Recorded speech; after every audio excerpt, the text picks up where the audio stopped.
that is a good thing that we have completed this. So we can now look into how we can code a multi-layered perceptron. First of all, let us look into how we can do this. Basically, there are three main frameworks to actually code for deep learning. So why this is important is, you need to understand, it's not easy or it's not feasible for us to write code for every little thing, including activation function or optimizers or let's say losses and everything. So what these frameworks do is they make it easier for us, so we don't have to write each and everything. Okay, so what are the three main frameworks? First of all, we have Tensorflow, we have Keras, and we have PyTorch. So PyTorch is the most relatively new framework, and it is totally based on Python. This was released by Facebook. So the thing is, for now we will not discuss about PyTorch. Let us understand the differences between Tensorflow and Keras, right? So let us start with Keras. So what Keras is, basically it is a high level framework. Tensorflow is a low level framework. So what that means is, suppose you are writing one full function in Tensorflow just to define a particular thing, you'll have to write maybe just a single line for that in Keras. So it makes you write less code. So that is that. Keras is beginner friendly.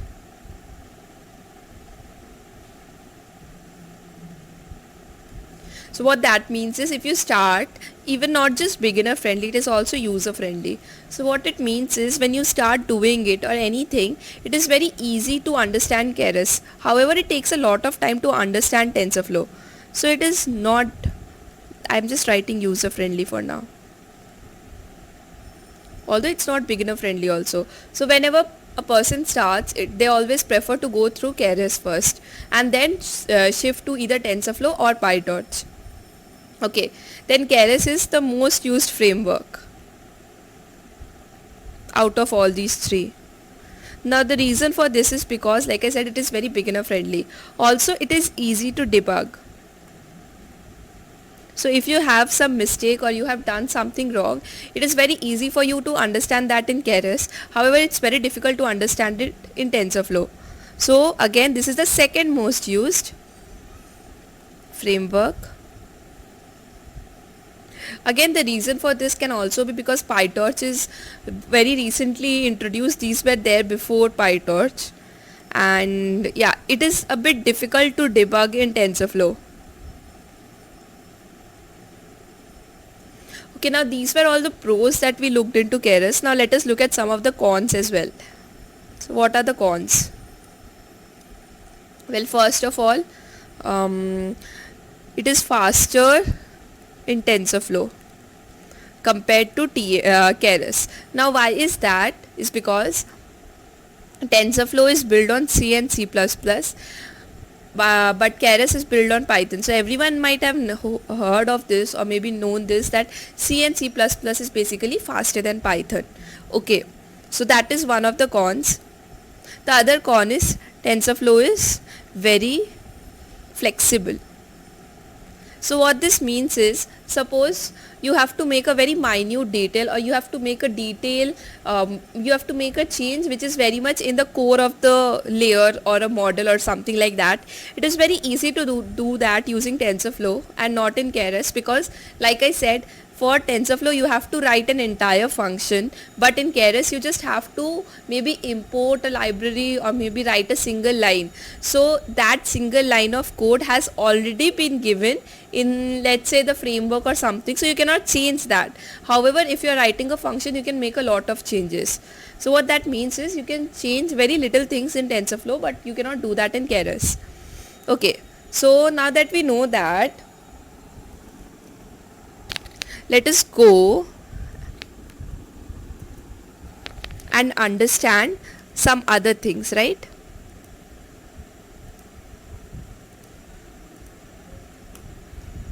So what we will do right now is, we will understand a code for Keras, which explains a multi-layered perceptron, right? Okay, now we are starting with Keras. The reason because is it's very easy to understand Keras, like I said. So we can begin there, and later on we can skip to TensorFlow and PyTorch as well. But for now, let us keep it to Keras. So the task is to create a multi-layered perceptron. What is the problem statement basically? We will be working with the MNIST dataset. So what is the MNIST dataset? You might have heard while learning machine learning, whenever you're starting any topic or anything, you always used to try it on iris dataset, right? Iris dataset was a classification problem, like okay, yes, it was a multi-class classification problem. So in the same way, MNIST is used for deep learning, and it was known as, I remember, something like Hello World. It was very similar to Hello World for machine learning. So in the same way, MNIST is basically very similar to Hello World for deep learning.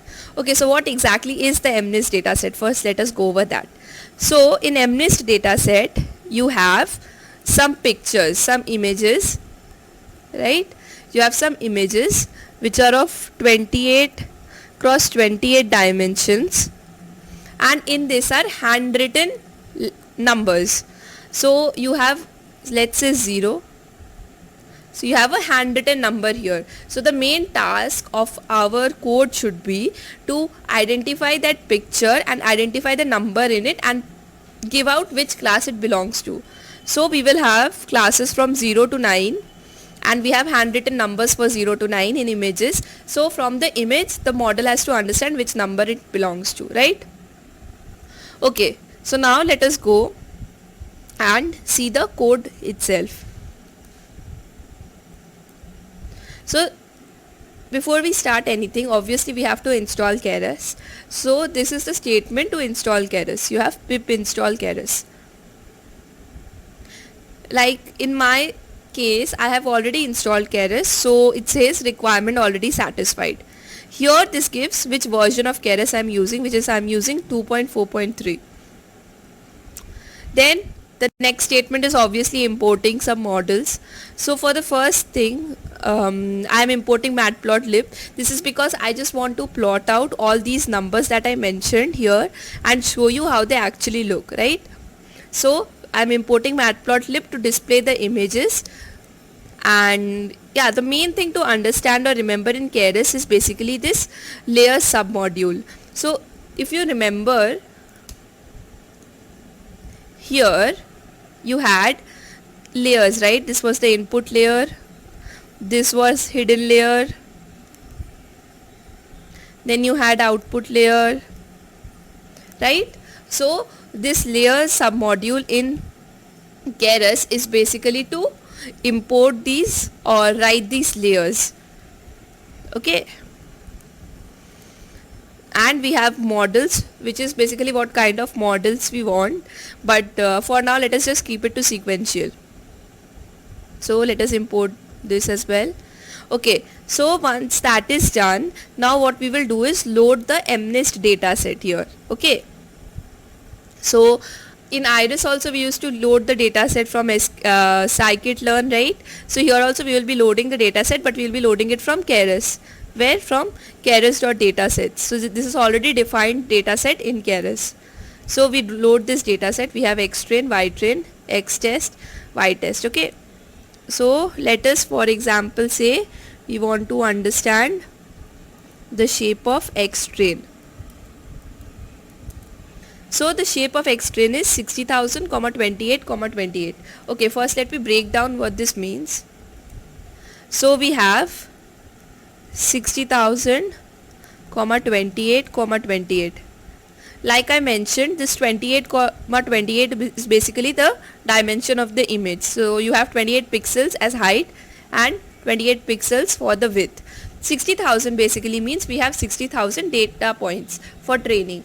So you might have heard for deep learning you require a lot of data, usually most of the time. So you have 60,000 data points. That means you have 60,000 handwritten numbers. Okay, so that is basically what the dimension means. Like, let's check this out for X test. So this has 10,000 data points. So the same thing, but for testing you have less data. So yeah, it has 10,000 data points. Let's check this out for Y. So we have 10,000 for Y test also. Again, since we had X test as 10,000 data points, so we have 10,000 labels, but you have no other dimension here, which means it is just one. So what your actual thing will look like is, let's say we have to understand what Y test look like. So we can do like this.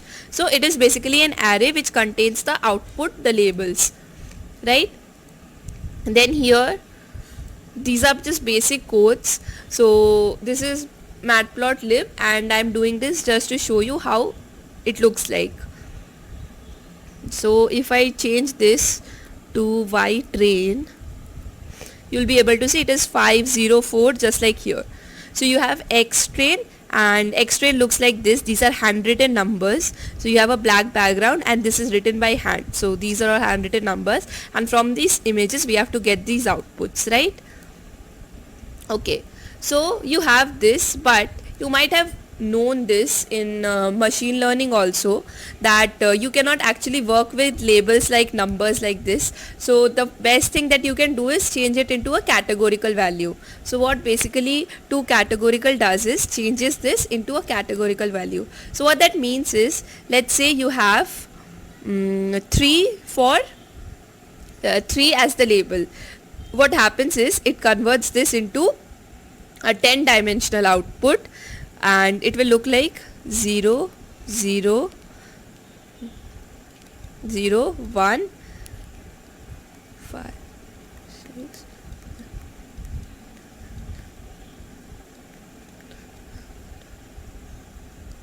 Okay, so this stands for the 0th position, this is for the first position, this is second. For the third position, since the output is 3, so we have this here 1, and then the rest is 0 again.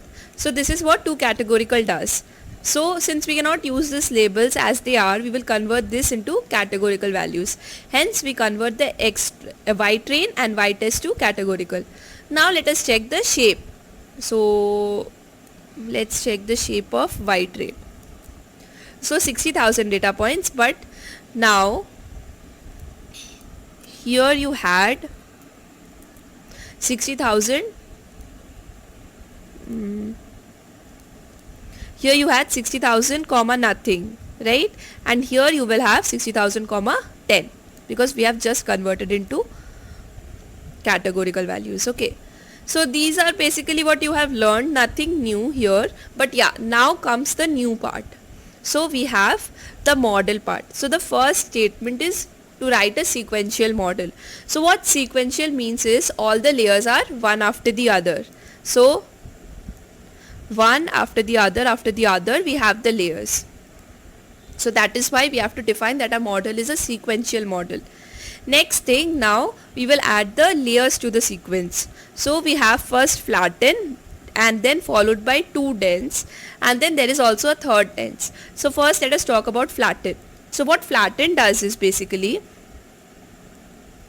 you had this 28 cross 28, right? You had all these pixels here. So let's just imagine like this for now. So you had these pixels here. What flatten does is basically flattens this out. So this is 2 dimension for now, but if we flatten this out, this will become 1 dimensional like this. So let's say we had 1, 2, 3, 4, 5, then 6, 7, 8. So what this will happen, turn into is 1, 2, 3, 4, 5, and then 6, 7, and this will go on till here. Let's say this is the 10th value, so 10. Okay, so it basically flattens out. So if you had 28 cross 28 as a dimension, 2 dimension, so this will become 1 dimension, and its value will be 28 cross 28. So whatever is the multiplicative value of this, so I guess this is something across 784. So whatever it is, so basically the thing is, this gets converted into a 1 dimension of this size, 28 cross 28. So that is what flatten does. Now the reason why we are flattening this is because we are using a multi-layered perceptron. So multi-layered perceptron just takes one input. It does not take anything which takes more than one dimension into consideration. So that is why we have to flatten this.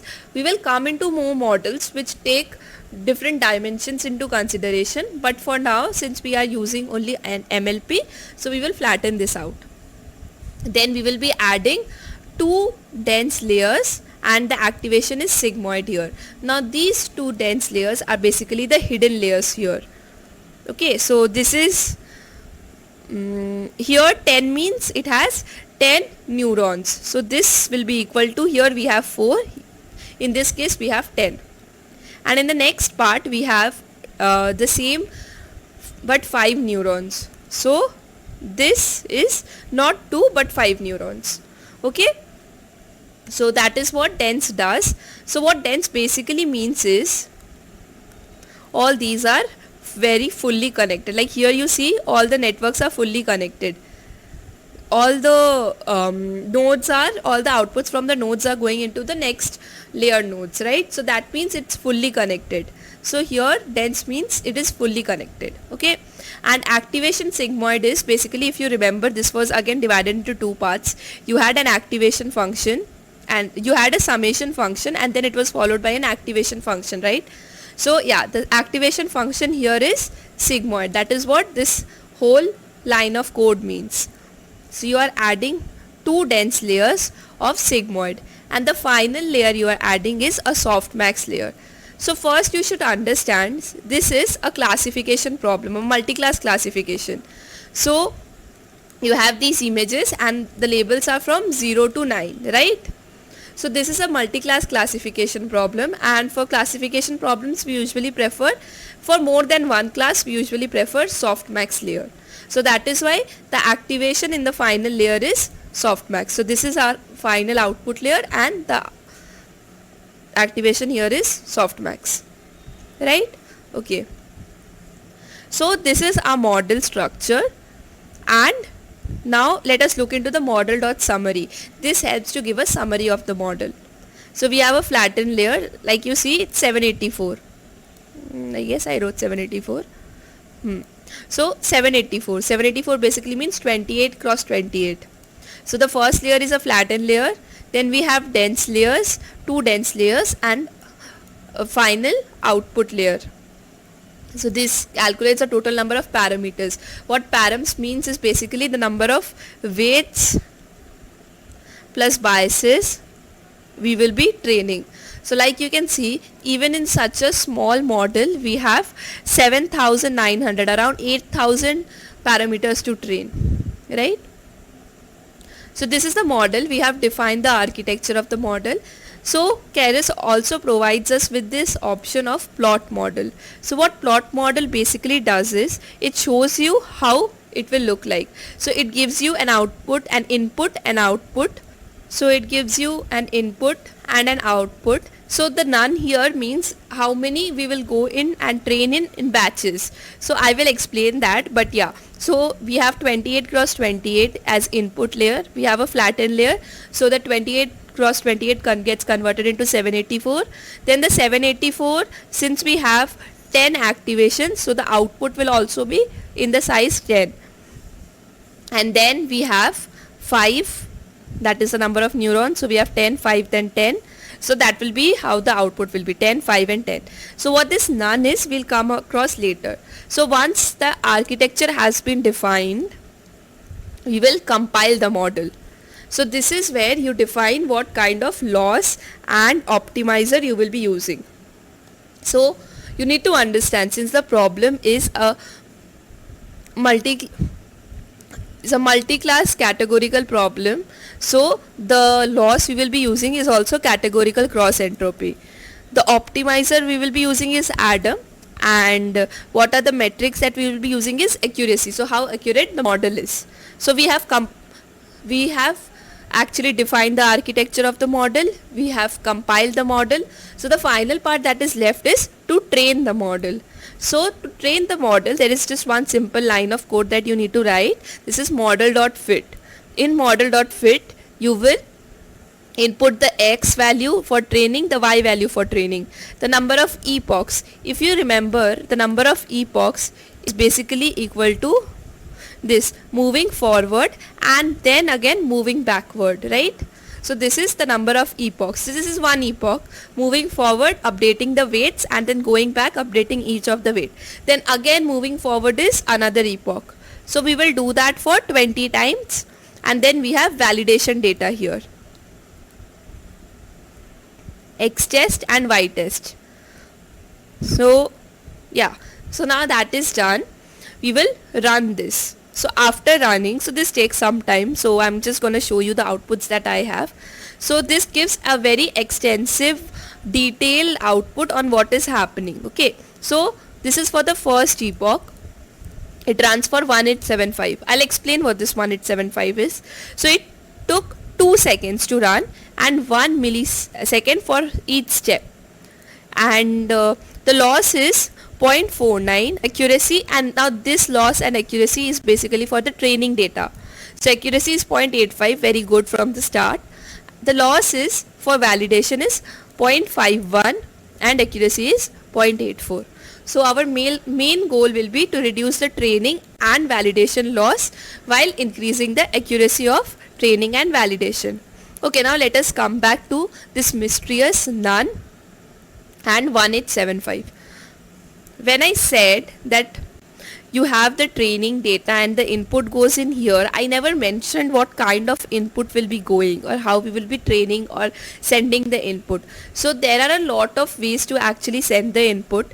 Suppose you have one value and you are sending the whole value and then you are updating. So that is one way, but you can also send in batches. So that means you can send multiple, since you have 60,000 data points.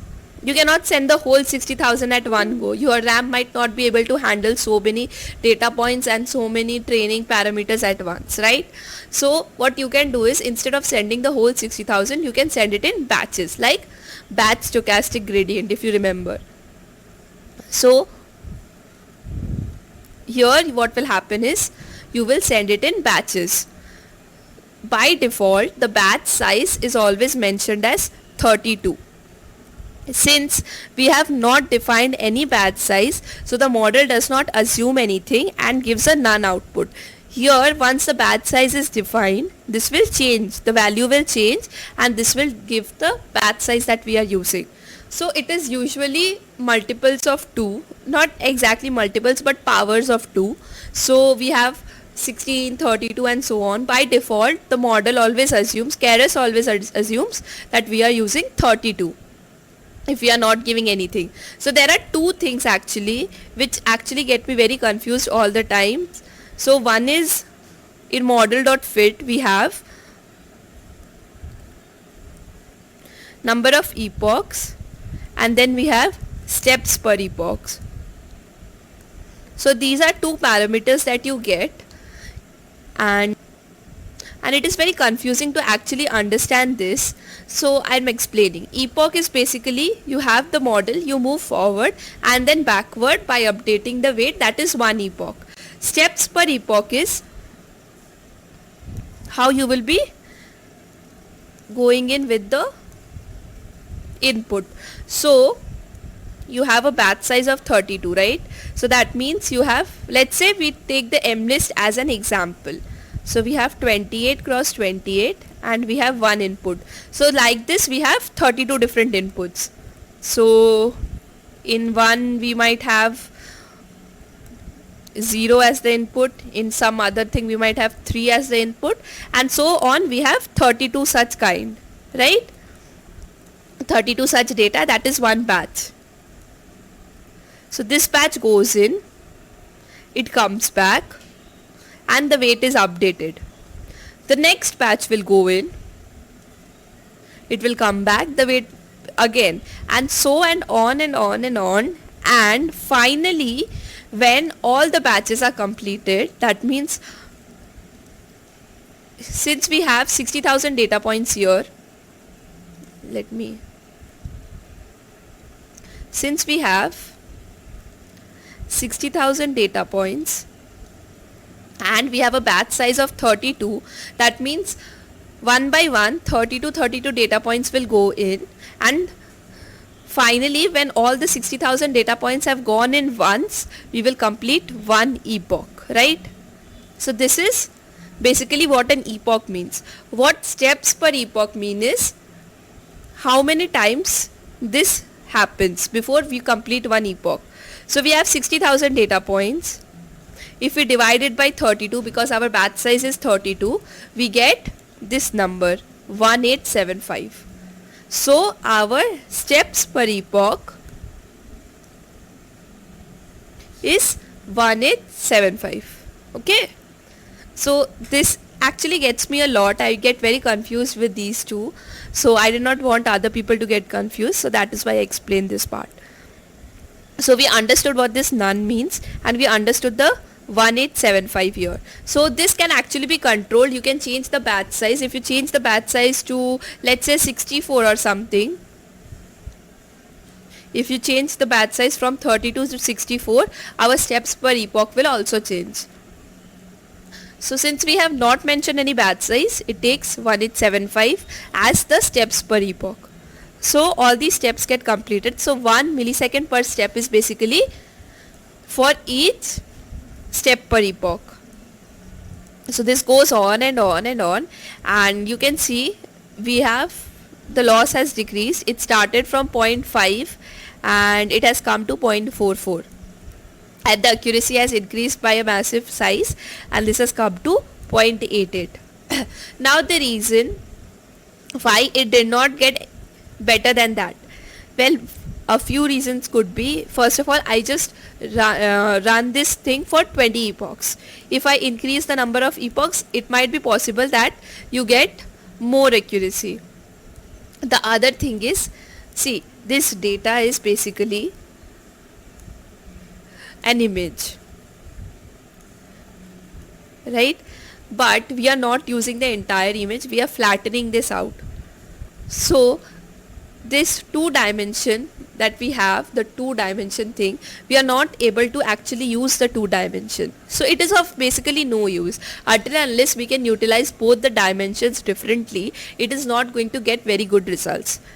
And also there are other neural networks like CNNs that have actually been trained to understand image and the features. So when we will be using CNNs, you will realize that how it actually improves our model, and we get very much accuracy.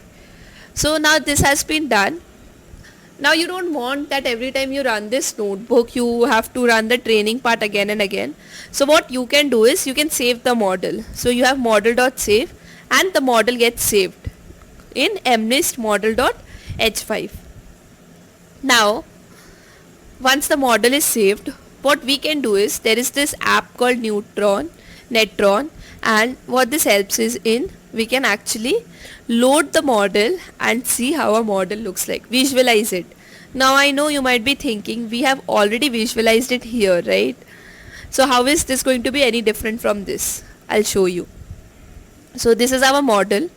So you have an input layer, you have followed by a flattening layer, then you have two dense layers with sigmoid activation, and then you have a final dense layer with softmax. So let us just click at one dense layer. So here also you have bias training, so you have 10, 5 and 10.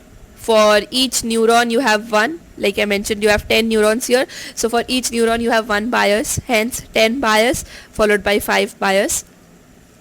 And you have kernel size, is basically the input size kind of. Okay, so here you have attributes, you have the type of layer, you have the name for the layer, right? You have the activation, then you have bias initializer. So bias is initialized by zeros. You have kernel initializer, which is Glorat uniform. What kernel initializer basically means is how we have initialized the weights. So are they trainable or not? That means, do we have to train that layer or can we skip that layer? So since we are training that layer, we are using true, and since we are using the biases, we have also done use bias as true. We have inputs, we get the kernel and the bias. If we expand this basically shows all the weights that have been trained. Okay, so this is for the weights. And then again If you expand this, this will show all the 10 biases that I was talking about, right? So this layer outputs this. Okay, so this is why this is used. Now you might be thinking, why do we need this? So one of the things is, right now this is a very small model. It comes, and there are times when the model is very big in size, very large in size, and you might actually want to get or understand a more detailed study about the model. In that case, this is very useful. Hence, it is very important to understand this Netron app. So we have trained the model and everything, and in the next class what will happen is, we will go over and understand some other concepts. I will show you how a Google collaboratory works, and then maybe we can go and understand about different CNNs. CNNs are basically convolution neural networks, and they are used when it comes to images, to understand an image, right? Okay, thank you. That is it.